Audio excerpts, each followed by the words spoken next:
Bonjour, bienvenue dans mon garage et bienvenue sur ma chaîne.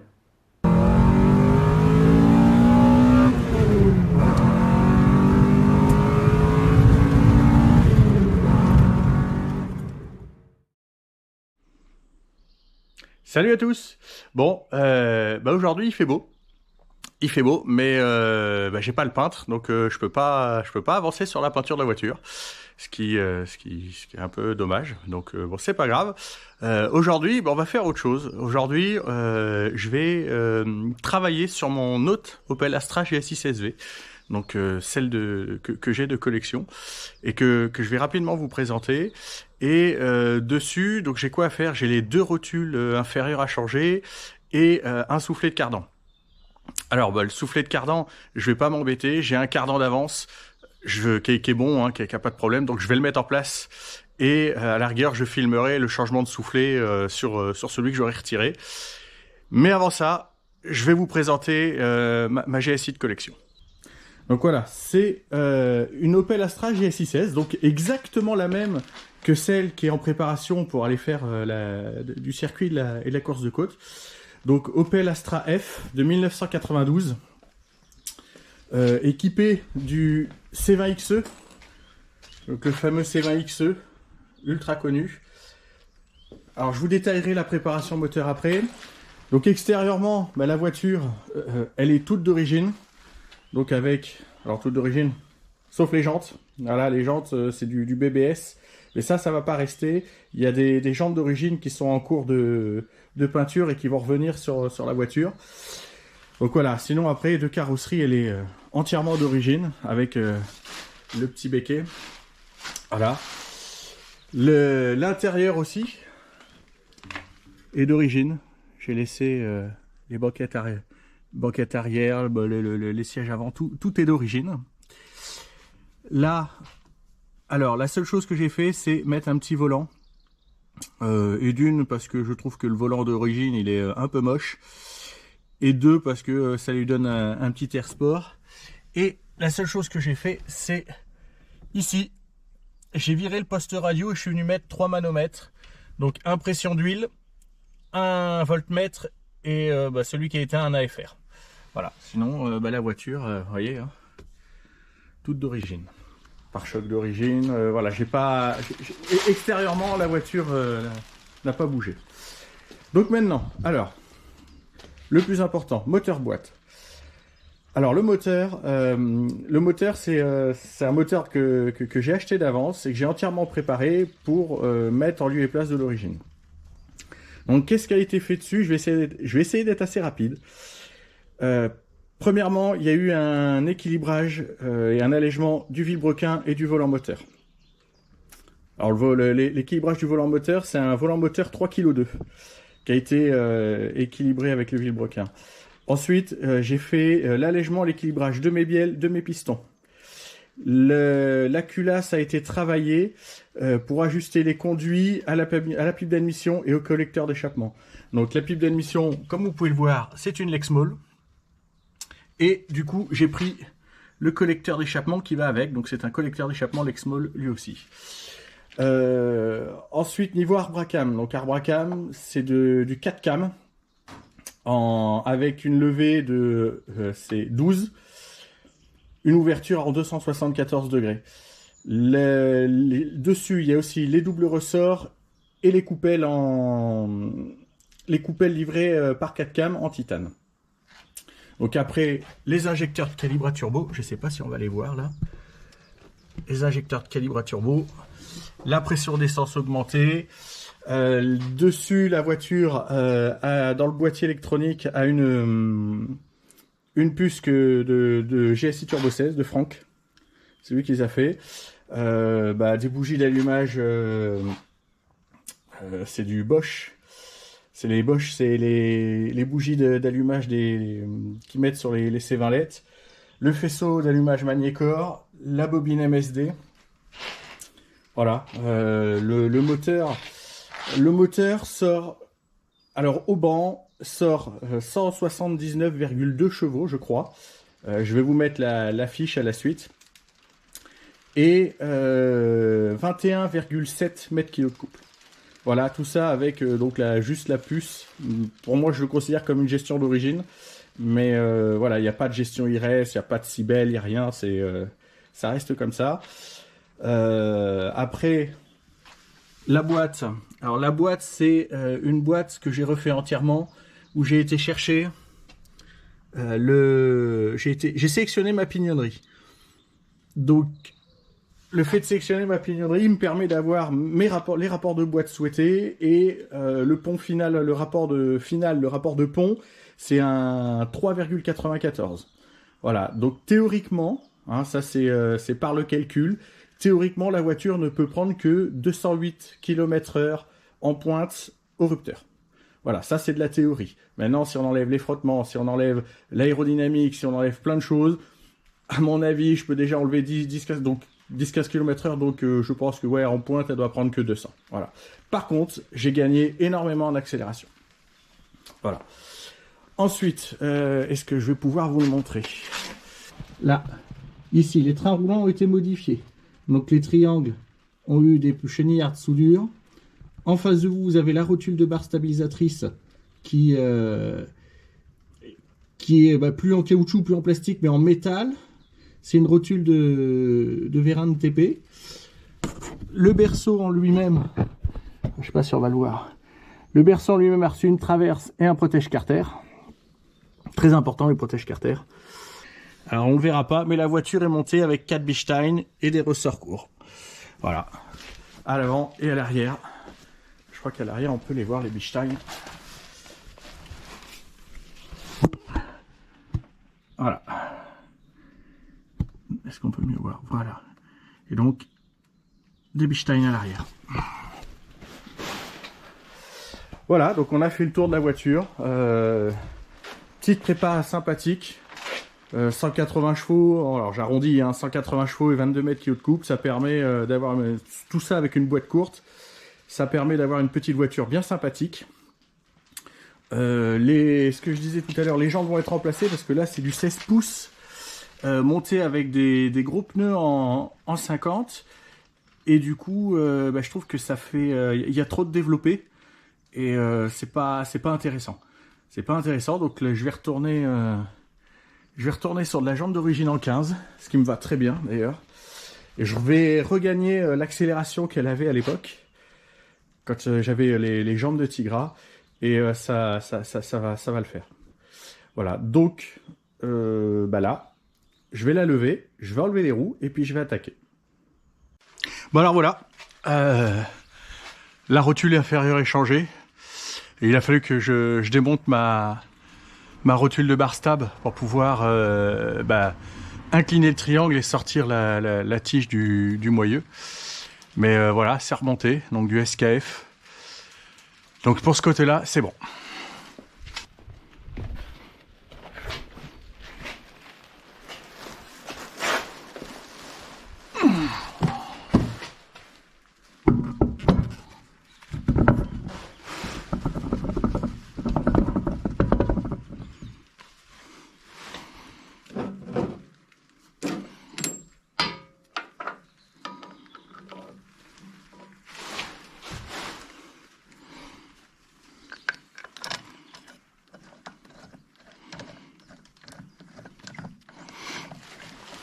Alors j'ai toujours tendance moi à faire prendre mes goujons à la main parce que ça m'évite de foirer les filetages avec une péteuse.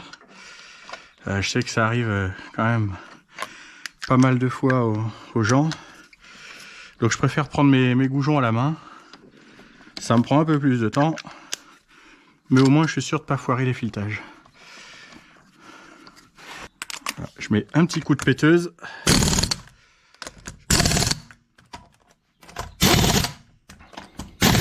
Et toujours serré à croiser. Toujours à croiser pour bien que la jante se mette en place sur le moyeu. Et puis là, quand la voiture sera posée au sol, j'y mettrai un coup de clé dynamométrique avec le serrage préconisé par Opel, c'est-à-dire c'est 110 newtons. Et comme ça, je sais que ma roue est serrée. Bon alors côté gauche, il y a aussi la rotule à faire, mais il y a, je sais pas si vous allez le voir, il y a aussi le soufflet de cardan qui est ouvert sur... Oh, il restait pas grand-chose. Hein. Il restait de là, je sais pas si on le voit, là, de là à là. Donc le soufflet de cardan qui est bien ouvert. Donc on va le sortir et en mettre un autre à la place. Un que j'ai d'avance. Et puis celui-là, je pense qu'il est pas mort. J'ai acheté le soufflet. Donc on remplacera le soufflet ensemble.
Alors, ce côté-là avait pas forcément de jeu au contrôle technique, mais j'ai préféré le faire quand même, changer par paire, parce que ça permet d'être sûr de soi dans le train avant. Hein, le train avant, c'est quand même ce qui lie la voiture à la route, et j'aime pas avoir de surprise. Donc, je préfère changer les deux. Alors, celle-ci, elle est pas perdue. Elle n'est pas perdue dans le sens où, chez Opel, les rotules inférieures, gauche et droite, peu importe, on peut les tourner l'une pour l'autre. Donc celle-ci, je vais la garder de côté. Et si un jour j'ai un problème, eh ben, j'aurai toujours une rotule d'avance. Ce que je vais faire, c'est que je vais libérer tout de suite la rotule. Alors, là on les voit mieux. Les rotules de bar stable d'origine, c'est une tige filetée montée sur un morceau de plastique. Et dans ce morceau de plastique, il y a un caoutchouc qui est emmanché sur la barre stabilisatrice qui est en diamètre 20 d'origine. Mon montage à moi, donc ça c'est un montage que j'ai développé avec mon père. C'est une petite pièce, alors je sais pas si vous allez la voir là. C'est une petite pièce que j'emmanche à force, avec une pièce avec un épaulement, hein, que j'emmanche à force sur la barre stable. Une rotule ici, qui est une rotule, c'est la référence, c'est GE25. Donc c'est une rotule qu'on trouve sur les vérins de travaux publics, d'engins de travaux publics. Et cette rotule-là, en fait, elle est dans le support, elle est là-dedans. Et on l'emmanche sur la petite pièce avec l'épaulement et on vient visser par-dessous. Et je passe d'un montage caoutchouc qui est très mou d'origine à un montage rotulé. Et ça rend la barre stable beaucoup plus rigide, beaucoup plus réactive. Et c'est incomparable, hein. C'est le jour et la nuit en termes de comportement.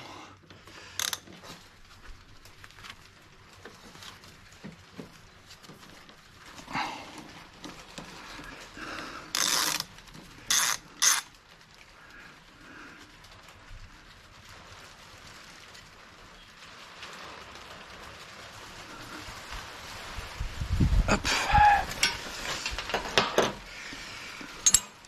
Alors, on a dit, même joueur joue encore.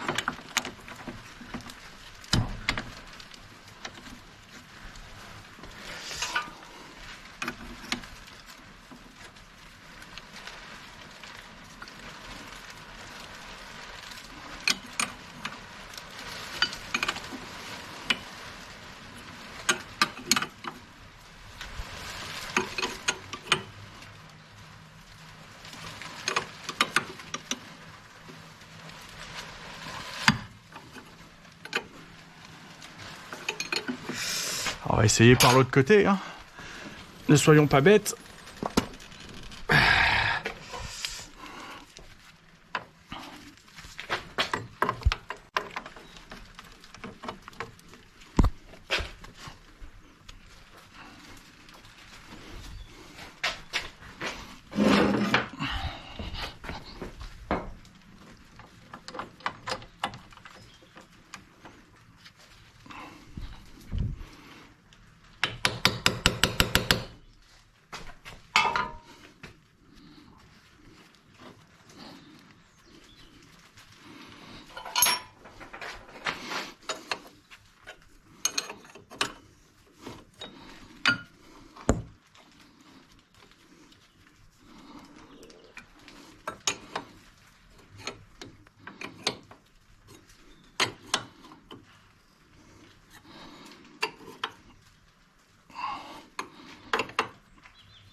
là.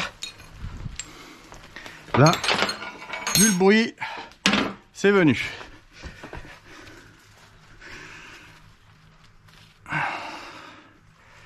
Normalement.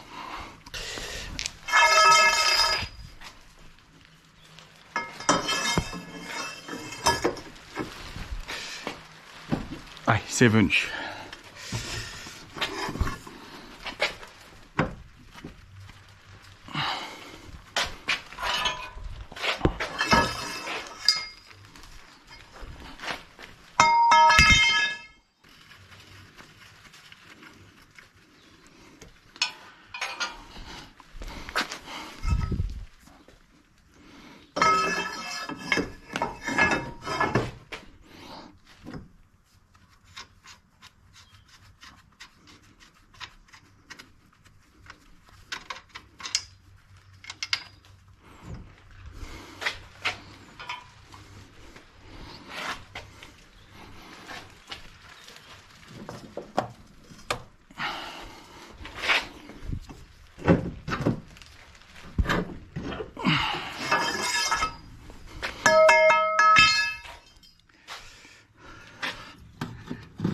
Bon, ok.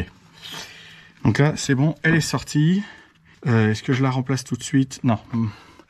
On va s'occuper du cardan. Alors le cardan, il faut que je fasse sauter la goupille. Je dévisse. Et je viens pousser le cardan pour sortir le... Enfin, je viens tirer le moyeu et pousser le cardan pour le sortir du moyeu.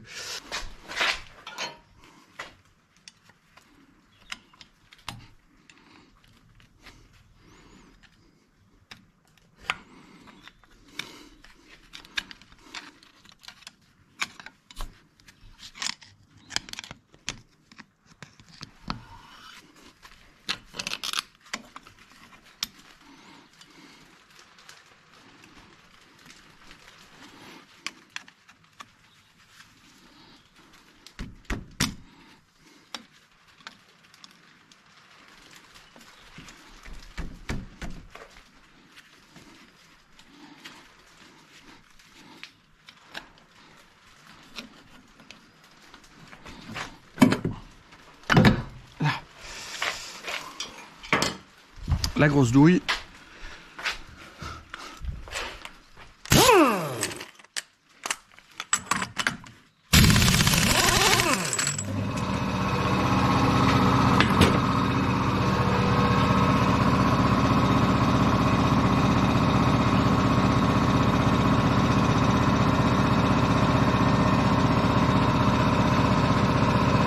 Alors, ne pas faire la connerie que font la majorité des mécanos du dimanche, c'est de taper comme un bœuf au bout du cardan sans remettre l'écrou.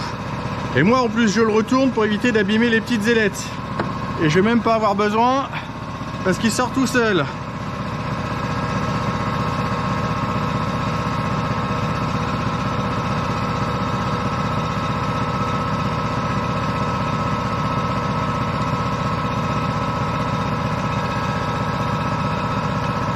Ah, hop.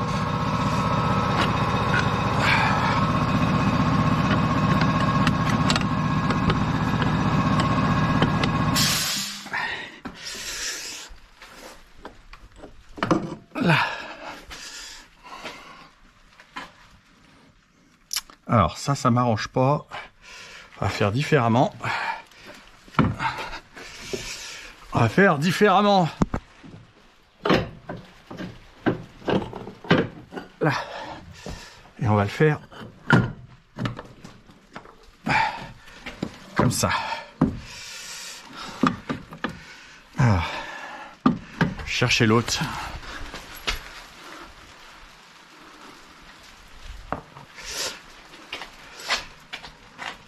Alors, je disais, normalement, quand je vais retirer le cardan, j'ai l'huile de boîte qui va couler. Et voilà, le cardan de remplacement. Donc là, on voit que lui, il a le soufflet en bon état. Donc le but de la manœuvre, ça va être de sortir le cardan et de faire couler le minimum d'huile de boîte.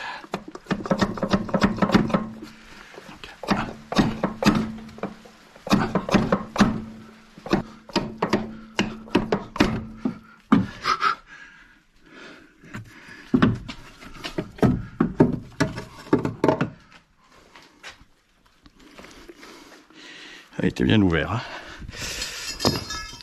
Bon, alors, pas une seule goutte d'huile qui tombe, donc il va falloir faire le niveau d'huile de boîte.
Alors, on en est.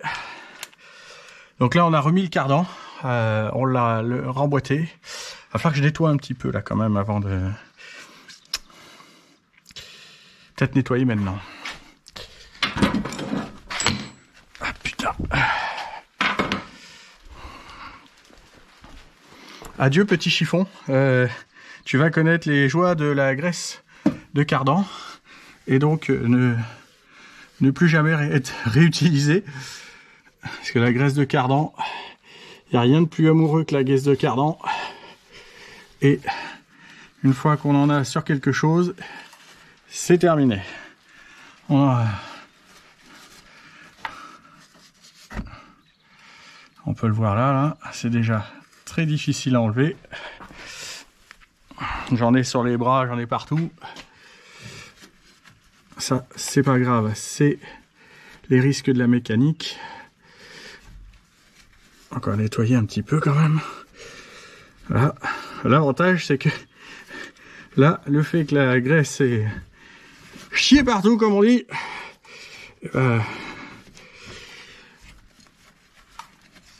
au moins la caisse elle rouille pas.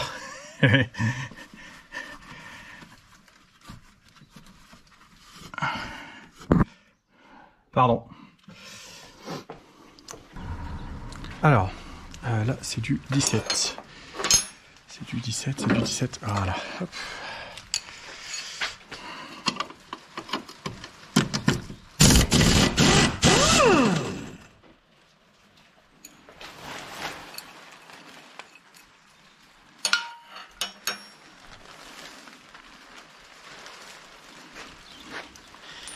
Ah, voilà. Voilà ce que je cherchais, la rondelle. Comme dirait la boîte à l'Ambert, tiens, ça me rappelle une copine. Elle aussi, elle avait perdu sa rondelle. Ah putain. Ah, je dis des conneries et je fais n'importe quoi. Allez, viens là, toi. Là.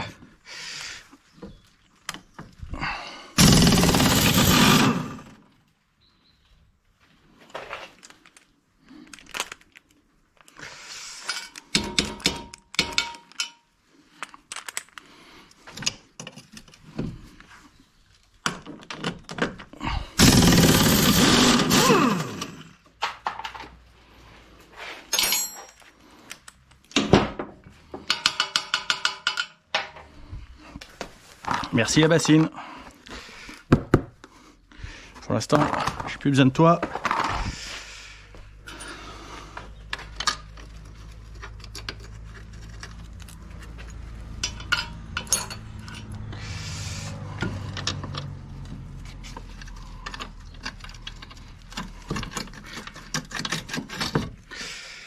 Donc elle, cette rotule-là, elle n'est pas abîmée. Alors, normalement... Ah putain, elle est raide. Oh, une culée. Bon, ben vu comment elle est raide, je pense que... Elle a encore de beaux jours. Donc on va lui remettre ses vis et ses rondelles. Et ça, on va le garder. Si je fais pas tomber les écrous. On va le garder en secours. Ah, merde. Il faut que je garde ces rondelles là. Voilà.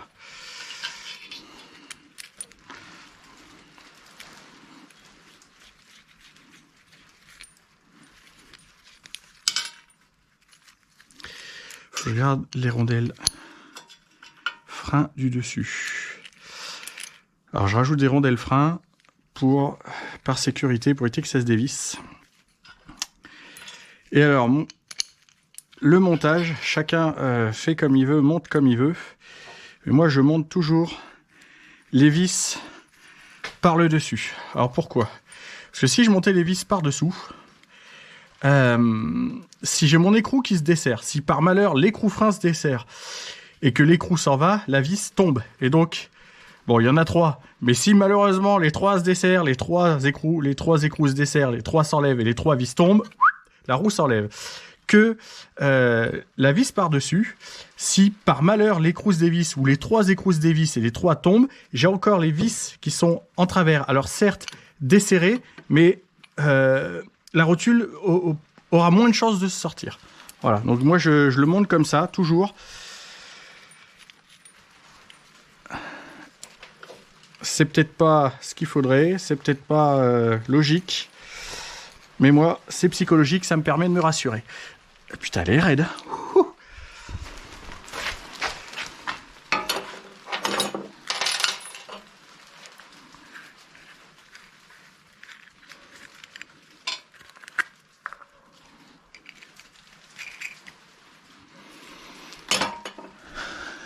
Un petit coup de chiffon pour pas serrer sur de la merde.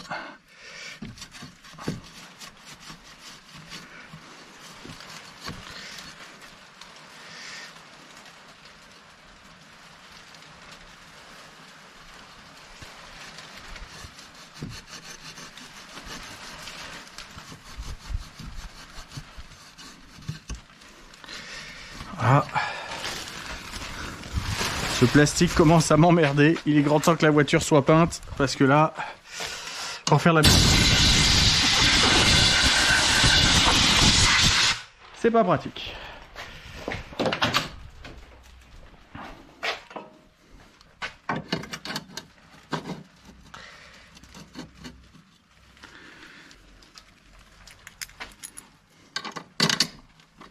Alors pareil, hein, en mécanique, on sait pas, je monte une vis et je la serre.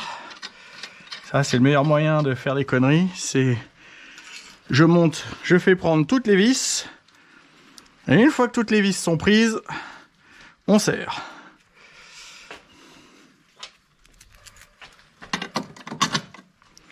Ça évite d'avoir des petites surprises.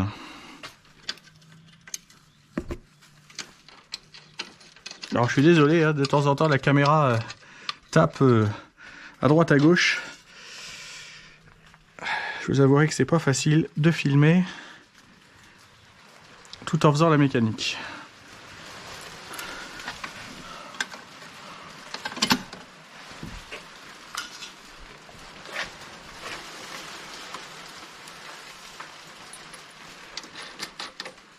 Donc voilà, là les 3 vis sont prises.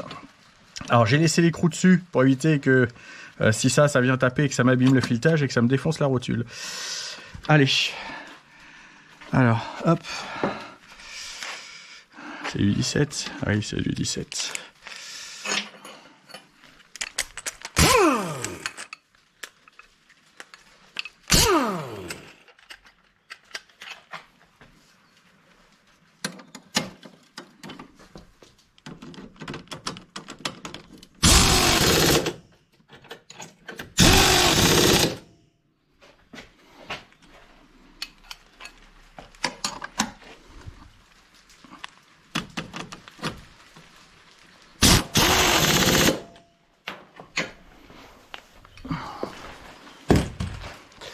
Donc là, j'ai rapproché à la péteuse.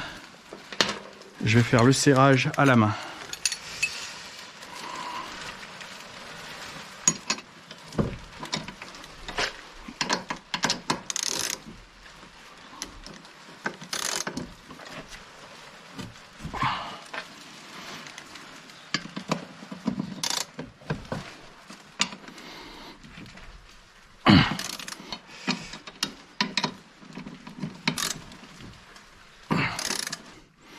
Et la dernière.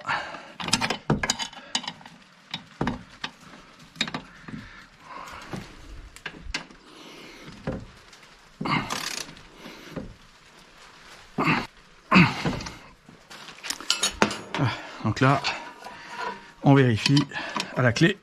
Là, c'est serré. Là, c'est serré. Et là, c'est serré. Ok.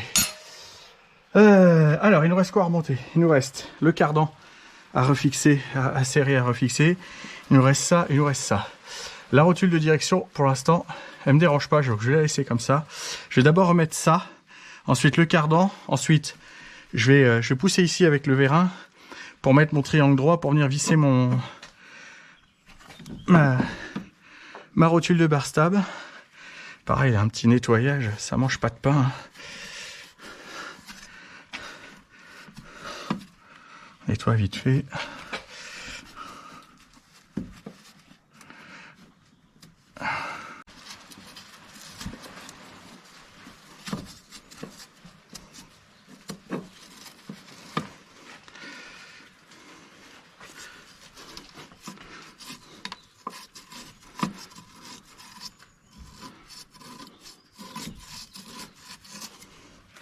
Voilà, c'est propre. Alors propre au sens mécanique du terme. Je veux dire, j'irai pas manger dessus quand même. Voilà. Ok. Donc, on va commencer par mettre ça.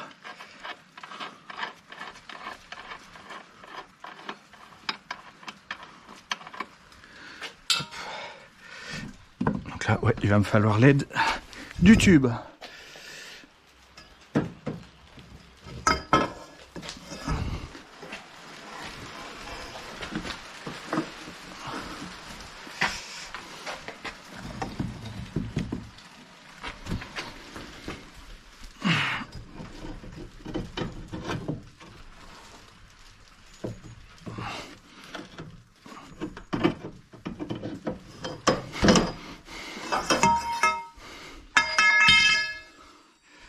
Ah, alors, je pense que je vais me faire baiser pour mettre l'écrou, évidemment. Est-ce que je peux juste donner un peu de mou?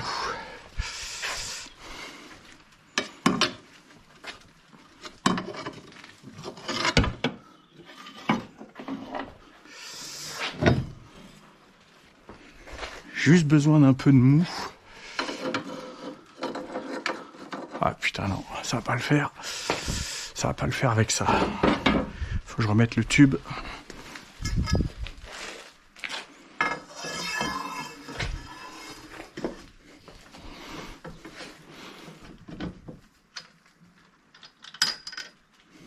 évidemment.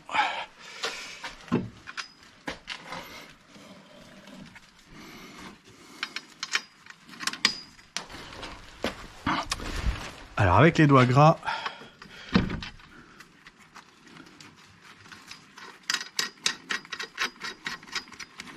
là.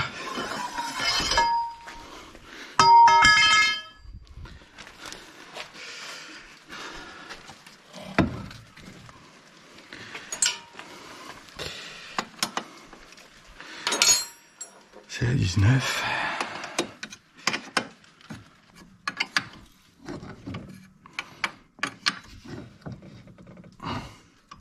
Bon, alors pour éviter de forcer sur le truc, je vais remettre la rotule de direction.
C'est serré.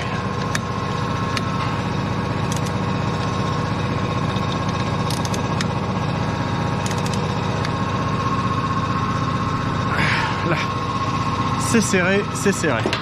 Donc, rotule de direction, montée, serrée. Allez, j'attends.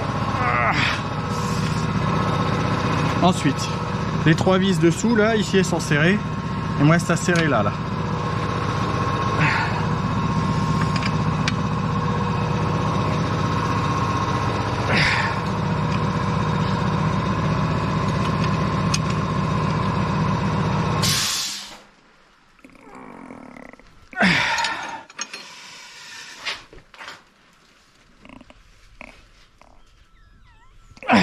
Là,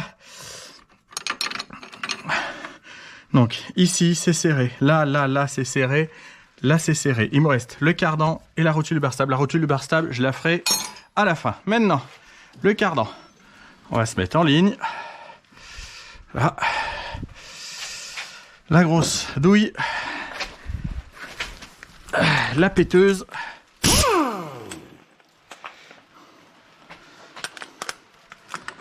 La rondelle, elle y est. Allez, on y va.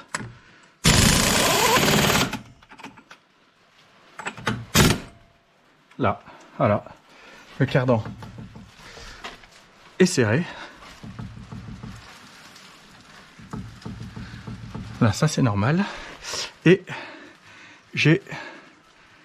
est-ce que je serrerai pas un poil plus? Allez.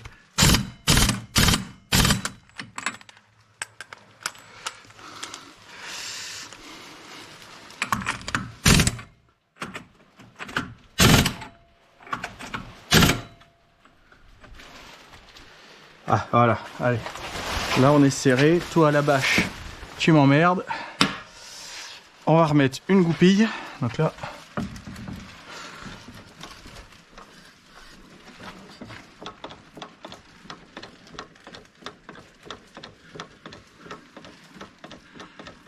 Donc là, ce qu'on entend, c'est l'arbre secondaire qui est dans la boîte, qui est en relation directe avec le différentiel. Et là, ce qu'on entend, c'est le pignon de 5, les synchros. Donc ça veut dire que mon cardan est bien engrainé. Et là, je vérifie quand même, ouais. Donc on a la goupille. Hop, on la met bien en travers. Alors, tac.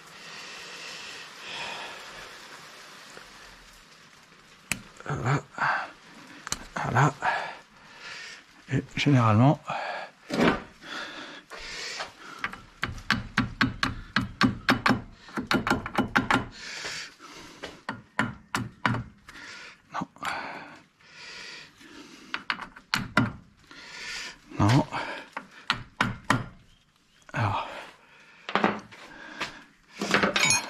C'est ça que je cherche.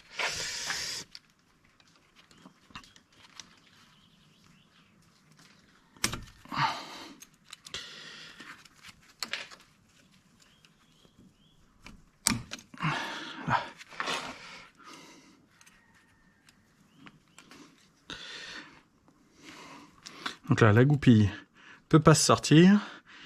Si la goupille peut pas sortir, l'écrou peut pas se desserrer. Et si l'écrou peut pas se desserrer, eh ben on est bon. Hein, donc, le cardan, lui, est serré et en place. L'écrou est serré. Il y avait la rondelle, j'ai mis la goupille. La rotule de direction, elle est serrée. Ici en bas, c'est serré. Les 3 vis là sont serrées. Et ben il me reste plus que ça à mettre. Voilà. Hop.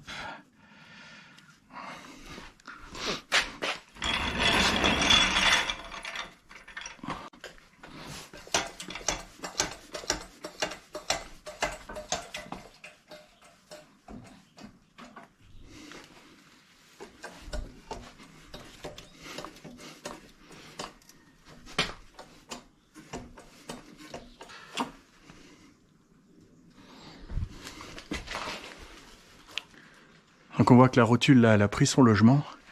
Je vais venir y mettre la vis.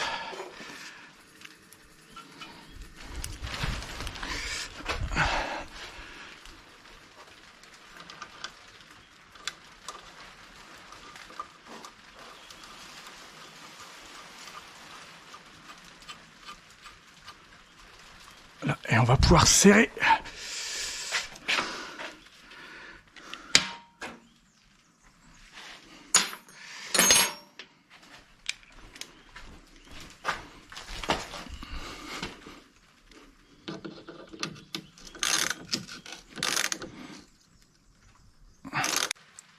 Bon, j'ai réglé mon petit souci. Alors, qu'est-ce qui s'est passé? Eh ben en fait, je sais pas si vous la voyez, la vis là, cette vis là a cassé au moment de serrer. Alors pourtant c'était de la vis en 12,9. Alors j'ai dû serrer comme un bœuf, ce qui est le cas. Et donc elle a pété. Il a fallu hop, que j'enlève, que je redémonte tout. Donc la rotule de direction. La rotule inférieure qui est ici, là, je ne sais pas si vous la voyez, pour pouvoir pousser tout ça, pour pouvoir, avec un arrache, sortir toute la rotule de la barre stab.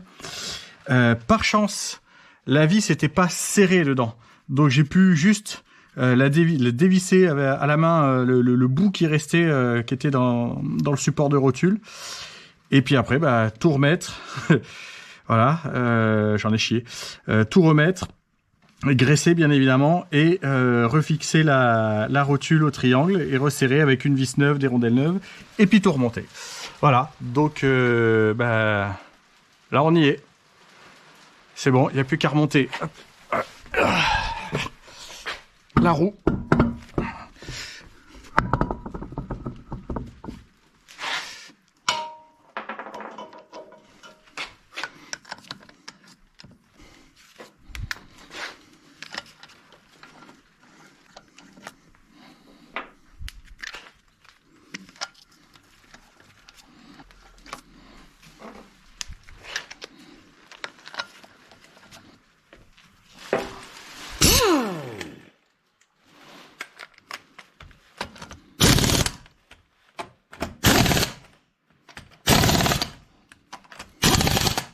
Bon, on va y faire un petit essai. On va voir on va regarder si le cardan est bien engrainé.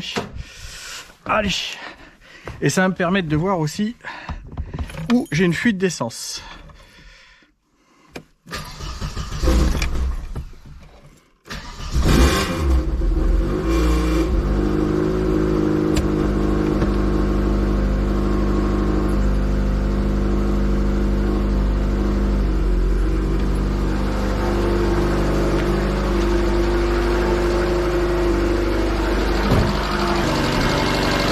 Donc là je viens de démarrer, il n'y a pas de bruit.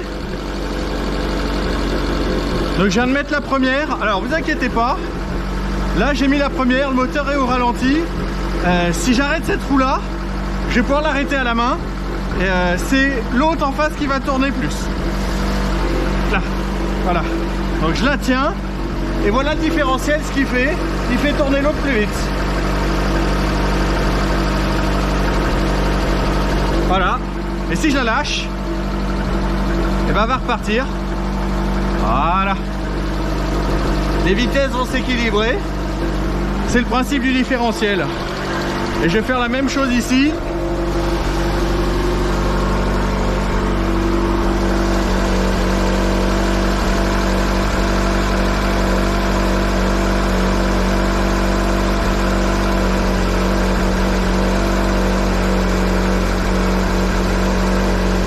Il n'y a pas l'air d'y avoir de bruit. Maintenant on va pouvoir regarder la fuite d'essence.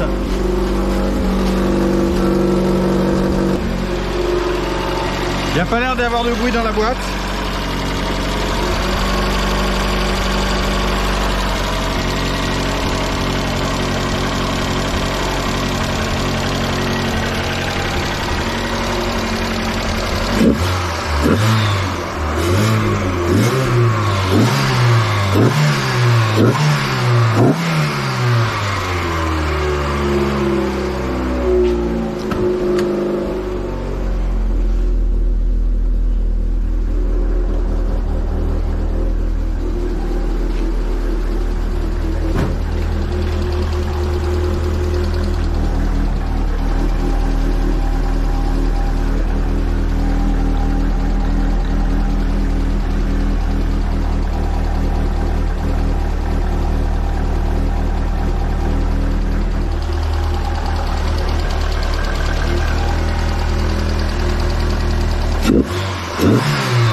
La FR est bon, je suis à 13, je sais pas si vous voyez là.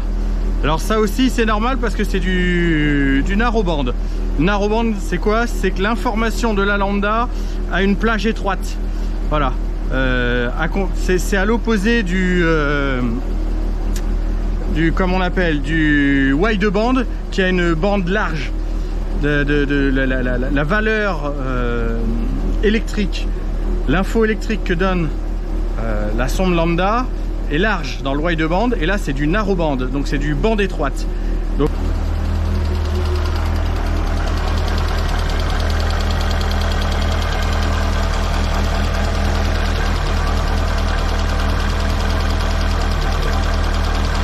ça c'est des moteurs increvables, ça. C'est des moteurs increvables.